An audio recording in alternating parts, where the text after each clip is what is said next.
magandang araw. Ngayon ay gagawin ko ang video na request ng ating isa sa aking subscriber na si Sis. Maraming salamat Sisten sa iyong request video at actually si Sisten ay nasa abroad din kaya siguro gusto rin niya malaman kung anong masasabi ko being a plain housewife abroad.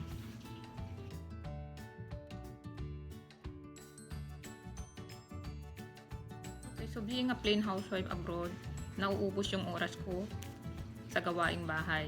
Magluto, maglaba, maglinis. Nakikita nyo naman ako sa vlogs ko na yun lang halos ginagawa ko araw-araw. Hindi ako lumalabas mag-isa, wala akong sariling kotse sa ngayon. At every weekends lang kami lumalabas. So ganun lang paulit-ulit lang ang buhay ko dito. So siguro isang bagay na or dahilan bakit di rin ako na-depress pagdating namin dito ay dahil kung anong buhay ko dito, yun din ang buhay ko sa Pilipinas. Isa rin ako may bahay, hindi ako nagtatrabaho. Ako rin yung tao na hindi ganun kadaming kaibigan, hindi ako palalabas kasama ang mga kaibigan ko.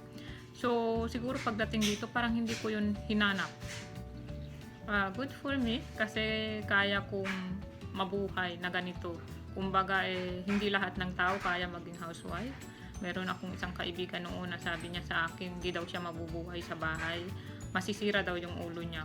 Which is sa akin naman, kaya ko naman, tanggap ko naman yung ganito. Yes, siguro kung isipin nyo, boring ang buhay ng isang nanay dahil paulit-ulit yan araw-araw. But, nasa sa iyo yun. Kung buong puso mong tinatanggap, kung ano yung binigay sa yung buhay ng Diyos. Kagaya ko, I'm happy being a plain housewife right now, no? Kasi para sa akin, sa edad ngayon ng mga anak ko, kailangan nila ng guidance ng isang magulang.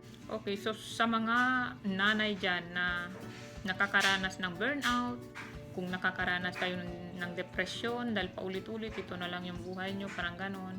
Alam nyo guys, isipin nyo na lang na walang kapalit na material na bagay ang presensya ninyo sa inyong anak at ang kalingan nyo sa inyong mga anak. At darating ang panahon, lalaki sila, iba na yung gusto nila, lagi na sila wala sa bahay, may sarili na silang buhay.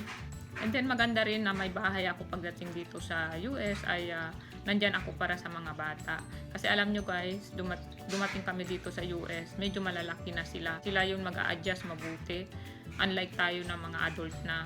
Umalis kami ng Pilipinas, 9 si Ayen, and then si Kuya is 13 years old.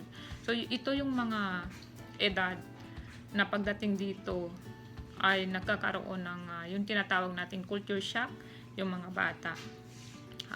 Ito ay base sa mga sinasabi sa akin ng iba naming kakilala, kahit yung aking mother-in-law.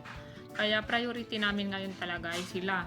Yun, nandyan kami, nandyan ako, na pag-uwi nila galing eskwelahan, meron silang makikitang nanay na nasa bahay, nasa salubong sa kanila, meron magluluto para sa kanila, meron mangungumusta kung kamusta na sila. So far, so good naman, yung nakikita namin na obserbahan namin sa mga bata, medyo naka-adjust naman sila kaagad, kaya masaya kami na gano'n naman. Sana tuloy-tuloy na maging mabuti silang mga bata. So, isa din sa nagpapabisi sa akin bilang isang housewife dito sa Amerika, ay itong pagbablog ko. Ayan, kagaya ngayon, wala akong kasama dito. Kayo yung kausap ko, meron akong kausap. Kahit parang crazy lang ang itsura ko. Actually, matagal na gusto kong gumawa ng vlog. Mga siguro 2013, nasa Pilipinas pa kami. Kaya lang wala akong kusang loob. Wala akong lakas ng loob na gawin. Parang nahihiya akong kausapin yung camera ko mag-isa. Nahihiya akong mag-umpisa. Ano kayang sasabihin ng pamilya ko na ginagawa ko ito. Mostly kasi sa kanila walang alam about vlogs. Kahit yung kapatid ko, yung mga biyenan ko, sasabihin nila ano bang ginagawa nito, di ba? I don't know. Kasi so far, wala naman silang feedback sa ginagawa ko. Parang wala lang. Actually, parang hindi ako nagbablog para sa kanila dahil wala silang feedback sa akin. But, you know what? Masaya ako sa feedback ng aking mga subscribers, sa mga comments nyo na napakaganda. Yun ay isa sa nagpapasaya sa akin ngayon. So, sa pagbablog, hindi lang ako naging busy, kung di nagkaroon din ako ng maraming kaibigan. Online lang nga. At yun, yung mga comments talagang nagpapataba ng aking puso. Hindi ko akalain na sa pagbablog ko pala makakatanggap ako ng ganitong mga comments, which is alam ko nararanasan din ng ibang mga vlogger. Okay, so punta naman tayo sa pagbabudget. Nagtanong din si sis about paano daw mag-budget tips. Actually guys, hindi na ako magpapaligoy-ligoy pa at alam ko ang dami-dami nating nababasang tips sa YouTube, sa Google. Ako simple lang, huwag kang gumastos. Kung hindi mo kailangan, huwag mong bilhin. Meron tayong needs, meron tayong wants. Tingnan nyo kung yung bibilhin nyo, needs ba to? Kailangan nyo ba talaga to o wants lang? Gusto mo lang. Usually makikita nyo kami sa grocery lang. At pag nag-grocery kami, hindi nyo makikita meron extrang soda, meron mga juices, biscuit, o chichirya. Paminsan-minsan, kung nag-crave kami sa mga chips, bibili. Pero it doesn't mean na every punta namin ng grocery meron yan. Ito ay para lang naman doon sa mga may bahay o sa mga nanay o mag-asawa na talagang kailangan magtipid. Meron naman kasing mga tao na talagang marami silang pera, kaya nilang bumili. Wala tayong problema dyan, no? For instance, kung meron naman ang kayong bag, meron na kayong 2, 3 bag, enough na yun. Kung meron naman na kayong 2, 4, 3 shoes, enough na yun. May mga tao kasing agresibo bumili. Yung minsan, pag gusto nila, parang kukunin na nila agad. Ako kasi yung tao din guys na hindi ako agresibo na mamimili. Bago ko bilhin yan ay pag-iisipan ko muna mabuti. Okay, so kung ayaw nyo gumastos, huwag kayong palaging pumunta ng mall. Iwasan mag-mall. Kasi alam nyo ang mall ay tukso. Kaya sabihin natin pupunta lang ako dyan, magpapalamig lang ako. Pero usually hindi yan ang nangyayari. Pag pumunta ka ng mall, nakakita ka ng sale. Usually ngayon sa mall, lagi na lang may sale. Parang araw-araw na lang yata may sale. Diba? Kasi ang sale ay pang-akit yan ng customer. At hindi nyo namamalayan na napapabili na pala kayo. Matuto na nasa bahay lang, maghanap kayo ng way na ma-enjoy nyo kung kayo nasa loob lang ng bahay. Ang daming pwede gawin sa bahay. Yan lang panonood ng YouTube. Minsan mauubos oras mo.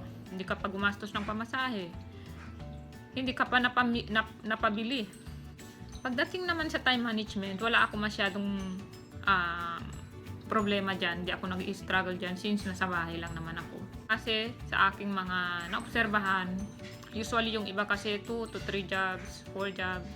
Paano mo pa maihahati ang iyong oras sa anak mo, sa pamilya mo, kung puro trabaho ka buong araw. Ang tendency niyan, pag uwi mo ng bahay, matutulog ka na lang. Hindi mo na makausap yung mga anak mo. Lalo na para sa mga may mga anak, importante yun, meron tayong oras sa ating pamilya. Hindi yung oras natin lahat napupunta sa trabaho. At dahil marami tayong babayarang mahal na sasakyan, malalaking bahay. Ano bang priorities natin? Yung mga anak natin na lumalaki?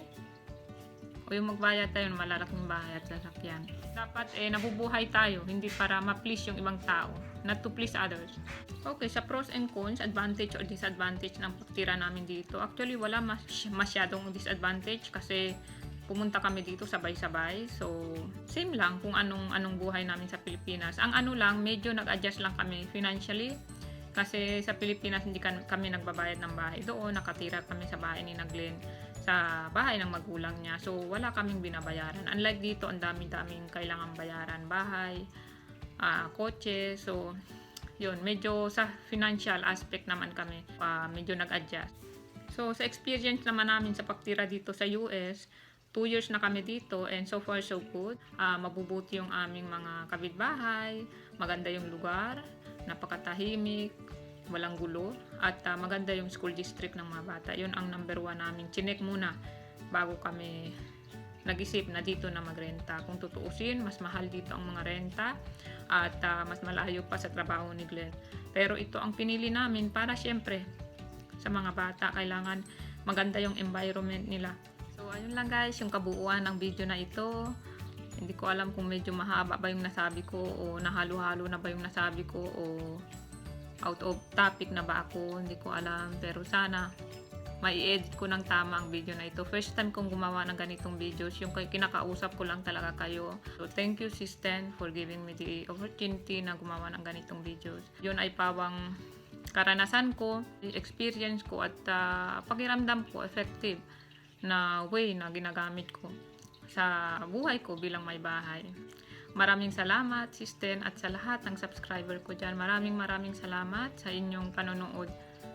Hanggang sa muli, God bless.